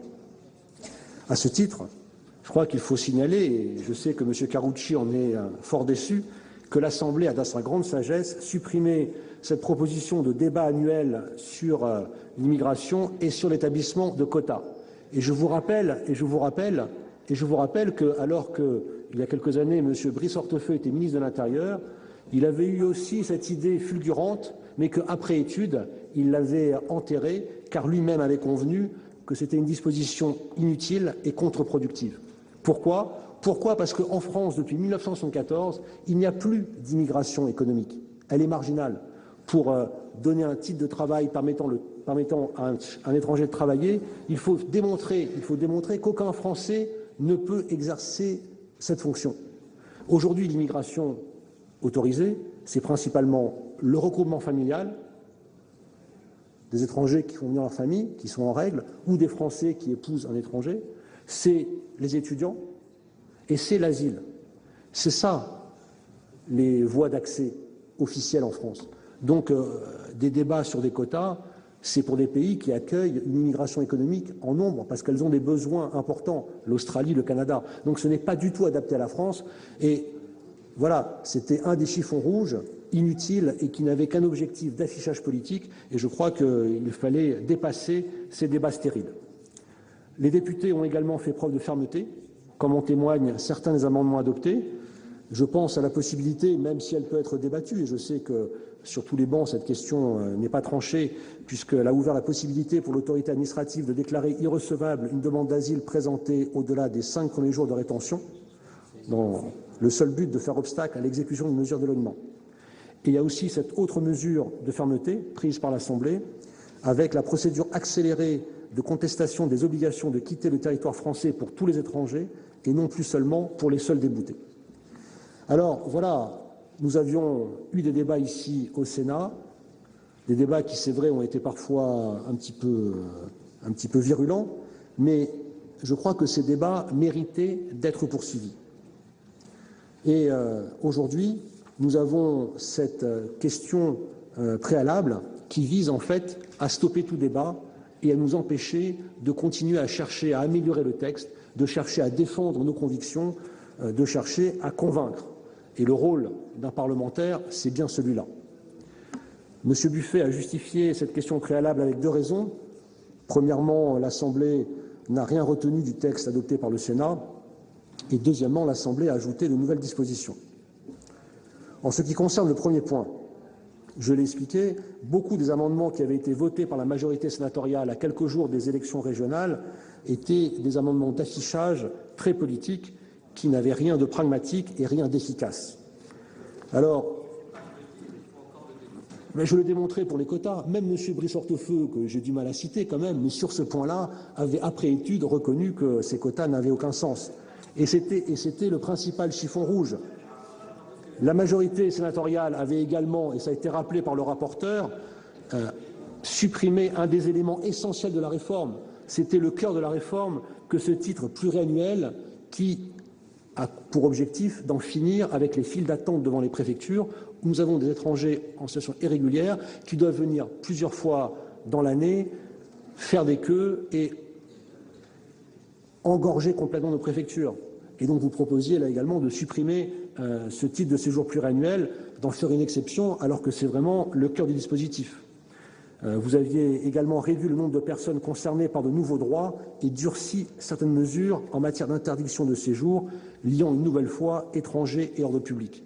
Et donc c'est vrai que lorsqu'on est dans une démarche très politicienne, très d'affichage politique, la réaction de l'Assemblée a été, je le regrette, de ne pas forcément rentrer dans le débat au fond, mais de dire nous refusons de débattre de ces questions. Fallait-il pour autant couper tout débat? Nous ne le croyons pas. Nous pensons qu'il faut poursuivre le débat, quoi qu'il arrive. Vous savez, nous sommes dans l'opposition depuis quelque temps maintenant ici au Sénat. Ça ne nous empêche pas de déposer des amendements et de chercher à convaincre, même si c'est rarement avec une suite favorable, j'en conviens. Voilà, sinon, je crois aussi qu'il faut dire que les ajouts qui ont été opérés par l'Assemblée relèvent du bon sens. Pour répondre au second point, moi je ne vois pas pourquoi vous êtes vent debout contre l'ouverture du service civique aux étrangers, qui peut être un excellent facteur d'intégration. Vous dites qu'il faut intégrer les étrangers, c'est en effet une des priorités de l'action gouvernementale, mais est-ce que justement ouvrir la possibilité du service civique n'était pas un facteur d'intégration? Je crois que ça méritait au moins un débat et de ne pas être balayé comme vous l'avez fait. Sur tous ces points, dans le cadre du débat, nous aurions pu enrichir le texte, en discuter, éventuellement l'amender, peut-être même sur certains points comme le droit d'asile de manière très large, mais avec cette question préalable, vous évitez tout débat et vous stoppez net la discussion. C'est ce déni en fait de débat que nous contestons aujourd'hui, et c'est pourquoi le groupe socialiste votera contre cette question préalable, car c'est un signe extrêmement négatif que de voir une assemblée parlementaire refuser tout débat. Nous avons été élus pour débattre. Les Français attendent que, sur un sujet aussi important que l'immigration et les droits des étrangers, cela a été dit, nous allions au fond des débats.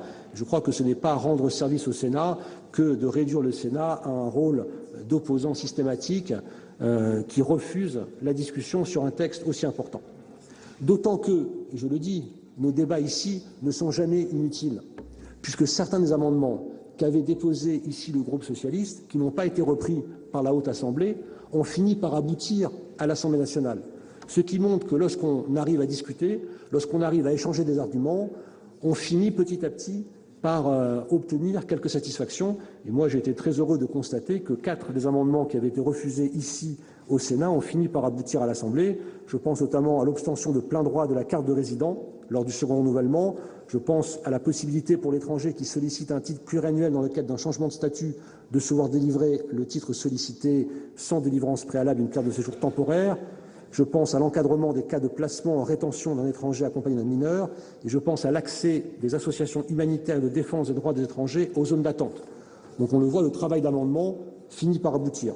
C'est pourquoi d'ailleurs le groupe socialiste et républicain avait déposé ici 8 nouveaux amendements pour poursuivre le débat, essayer de convaincre ici au Sénat et puis faire avancer aussi nos idées à l'Assemblée. Il y avait des sujets importants comme garantir l'accès des victimes de traite ou du proxénétisme à la carte de séjour pluriannuelle, comme la compétence de l'autorité administrative qui doit être liée pour l'avis médical en cas de demande de séjour pour soins, comme le délai de 2 jours ouvrés pour permettre à la justice, à la personne étrangère de faire appel à un avocat.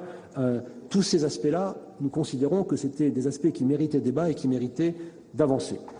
Voilà, malheureusement, je crois que sans dévoiler le reste du vote, nous acheminons vers un vote positif pour cette question préalable qui va couper court à tout débat. Nous retournons en fait à une opposition frontale entre 2 visions du droit des étrangers. Je ne crois pas que ce soit souhaitable. Il faut toujours essayer de chercher des compromis et de trouver des solutions consensuelles. Ce ne sera pas le cas sur ce point. Alors, malgré tout, je dois dire qu'à travers ce débat, on voit bien que vous continuez à chercher à instrumentaliser les étrangers en France, à les présenter comme un danger qui, malheureusement, nourrit cette thèse fallacieuse de l'envahissement du pays, thèse qui est largement reprise par l'extrême droite et derrière laquelle, malheureusement, vous courez. Pourtant, et ce sera ma conclusion, je tiens ici à dire que dans un monde globalisé, il faut tirer le meilleur parti d'une immigration qui est incontournable. Lors de l'explication de vote, j'avais rappelé les nombreux Français étrangers qui avaient œuvré pour le pays et qui étaient des exemples. Collègue, je voulais juste terminer. Il faut conclure. Je conclus en citant l'exemple américain où le quart des prix Nobel ont été attribués à des personnes issues de l'immigration. Nous grandissons en accueillant les étrangers. Merci, et je crois que pour toutes ces Kaltenbach. raisons, le débat doit être poursuivi. Merci. Quel est l'avis du gouvernement, Madame la Ministre?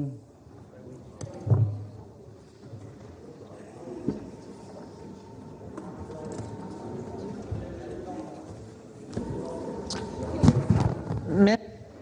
Le président, monsieur le rapporteur, mesdames et messieurs les sénateurs, je souhaiterais, au nom du ministre de l'Intérieur, dire quelques mots à ce moment du débat sur cette motion de rejet préalable. Bernard Cazeneuve est retenu à l'Assemblée nationale sur le texte sur l'état d'urgence et je voulais m'exprimer en son nom à ce moment. Vous avez dit, monsieur le rapporteur, regretter que l'Assemblée nationale ait d'un revers de main balayé le texte que vous aviez adopté en première lecture. Je pense que le gouvernement ne peut qu'être en désaccord avec cette affirmation. On l'avait vu lors de vos débats. Le texte que nous avions proposé, tel qu'il a été amendé par les députés, celui que vous aviez adopté, présentait des divergences importantes et les philosophies, on peut dire, ou les points de vue étaient d'une certaine façon difficilement conciliables sur certains points. Pour autant, vous aviez ici au Sénat apporté des améliorations significatives au texte et ces améliorations ont été conservées, contrairement à ce que j'ai cru entendre tout à l'heure. De la même façon, elles ont permis d'améliorer encore, après vos modifications, le texte en nouvelle lecture à l'Assemblée nationale. S'agissant des désaccords de fond et que la commission mixte paritaire a mis en évidence, vous avez voulu, nous semble-t-il, maintenir le statu quo et le contenu de la loi du 16 juin 2011. Or, précisément, l'ambition qui était celle du gouvernement était de moderniser et d'améliorer le droit des étrangers, considérant que le statu quo, justement, n'était pas satisfaisant. Vous avez proposé de limiter à la portion congrue le titre de séjour pluriannuel et de maintenir pour les étrangers qui résident dans notre pays les tracasseries administratives dont chacun connaît les conséquences: dégradation des conditions d'accueil, précarisation des droits au séjour, limitation de l'immigration du talent et de la connaissance. Et il était important que nous avancions sur ces questions. Ensuite, comme je l'ai dit, vous aviez revendiqué le statu quo concernant le régime du contentieux de la rétention issu de la loi du 16 juin 2011. Chacun sait pourtant que celui-ci réussit l'exploit d'être doublement insatisfaisant, avec à la fois sur le plan du respect du droit et sur le plan de l'efficacité des procédures de reconduite, que le gouvernement, comme il a eu l'occasion de le rappeler, et le fera à chaque fois que nécessaire, les échecs de la politique d'éloignement menée par la majorité précédente et qui n'ont été dissimulés que par les statistiques. Il faut aussi, à certains moments et en ce moment, dire les choses. En première lecture, vous aviez aussi défendu, ça a été redit dans vos interventions, défendu des quotas annuels d'immigration. Nous avions eu l'occasion de dire que c'était ni conforme à nos valeurs républicaines, ni à nos principes constitutionnels, ni à nos engagements internationaux. Sur ces 3 questions, les oppositions étaient profondes et trop profondes sans doute pour que nous puissions arriver à un accord. Mais cela ne signifie pas encore, monsieur le rapporteur, que le travail du Sénat ait été ignoré et qu'il n'en restera rien. Je vais essayer de vous dire sur quel point. Des améliorations ont été apportées et ce ne sont pas des points mineurs. Les propositions que vous avez faites ont été reprises et pour cela, je souhaiterais vous remercier, monsieur le rapporteur, et remercier le Sénat de sa contribution. L'Assemblée nationale a en effet maintenu l'article 8 bis A que vous aviez introduit et par lequel vous aviez précisé les dispositions du Code de l'entrée et du séjour des étrangers et du droit d'asile relatives à la réserve d'ordre public en matière de délivrance et de renouvellement des titres de séjour. Ces précisions ont été tout à fait bienvenues et ne manqueront pas d'être utiles dans l'application de la loi. Et encore une fois, je tiens à vous remercier pour cela.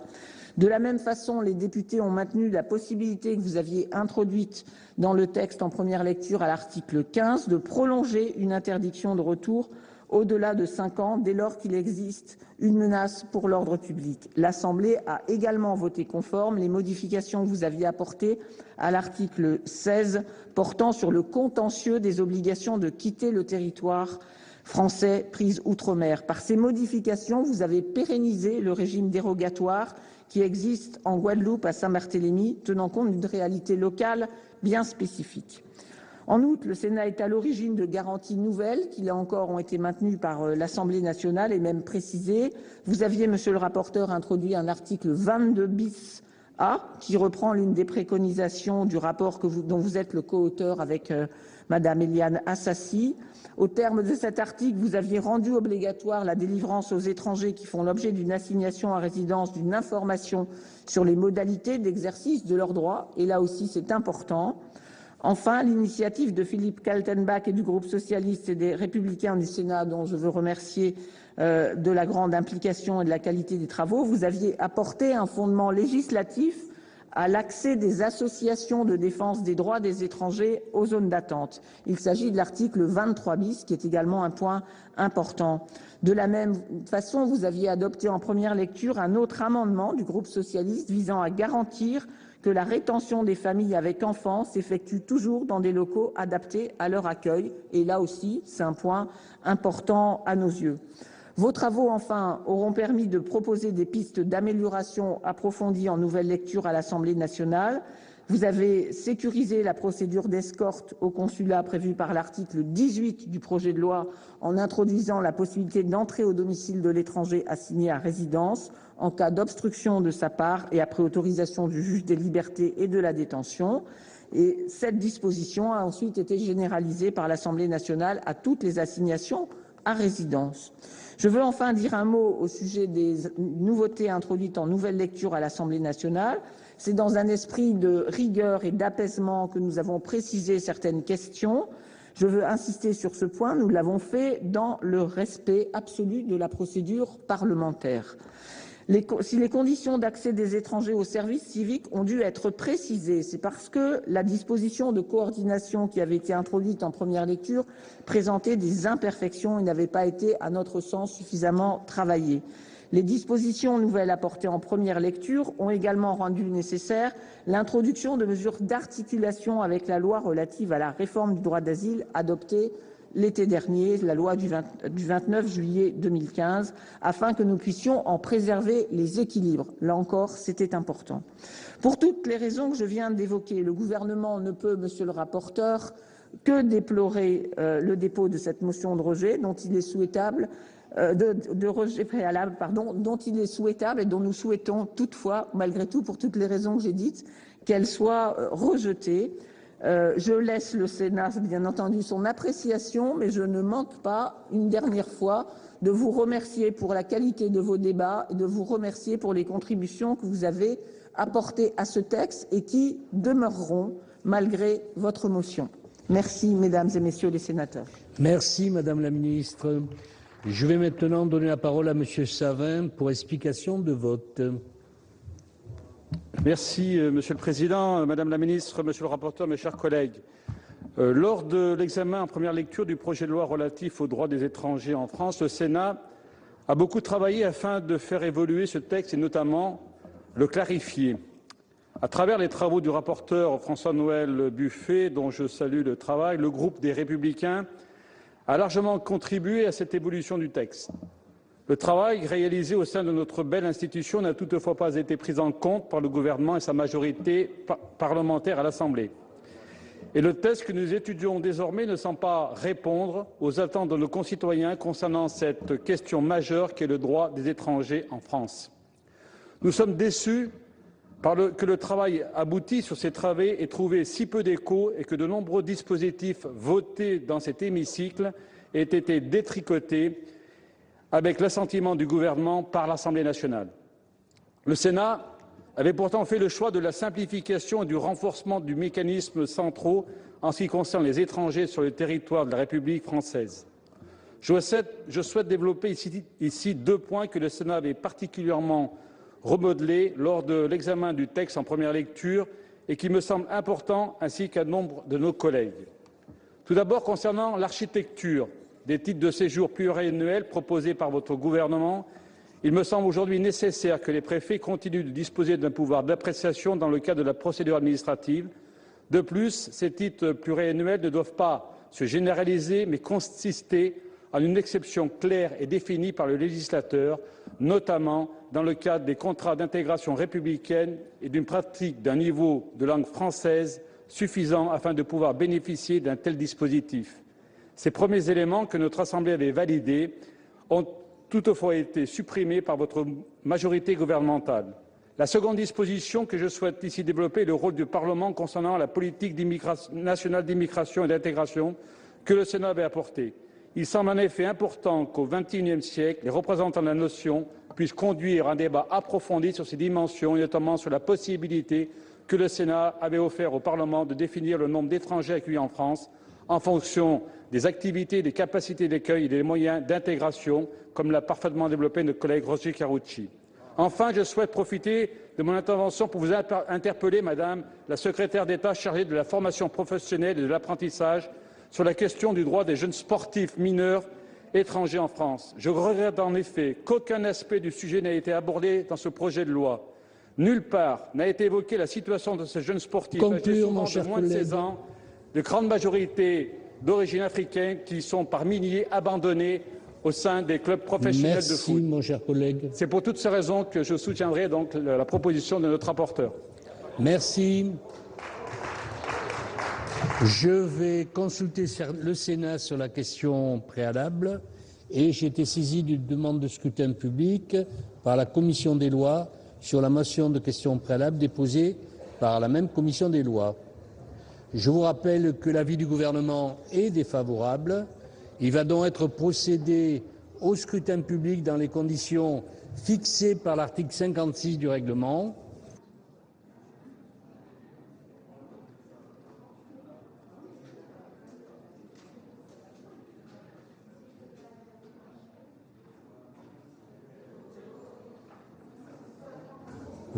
Voici le résultat du scrutin numéro 156 sur la motion numéro 1 tendant à opposer la question préalable. Nombre de votants 342, nombre de suffrages exprimés 325, pour l'adoption 187, contre 138. Le Sénat a adopté la question préalable. En conséquence, il n'a pas adopté le projet de loi en nouvelle lecture. Voilà pour le rejet hier en deuxième lecture du projet de loi relatif aux droits des étrangers, un texte qui cristallise de grandes crispations entre le Sénat majoritairement à droite et l'Assemblée nationale majoritairement à gauche. Alors s'il est vrai qu'il est habituel que l'immigration voit des clivages partisans au Parlement, c'est d'autant plus paradoxal que les parlements nationaux ont très peu de marge de manœuvre sur ce sujet. En effet, le droit des étrangers est très encadré par les directives européennes. Vous pouvez toujours voir et revoir toutes les séances sur notre site sur publicsénat.fr. Prochain rendez-vous de l'actualité parlementaire cet après-midi à 16h30 avec Sénat 360, présenté par Delphine Girard. Très bonne journée sur les chaînes parlementaires.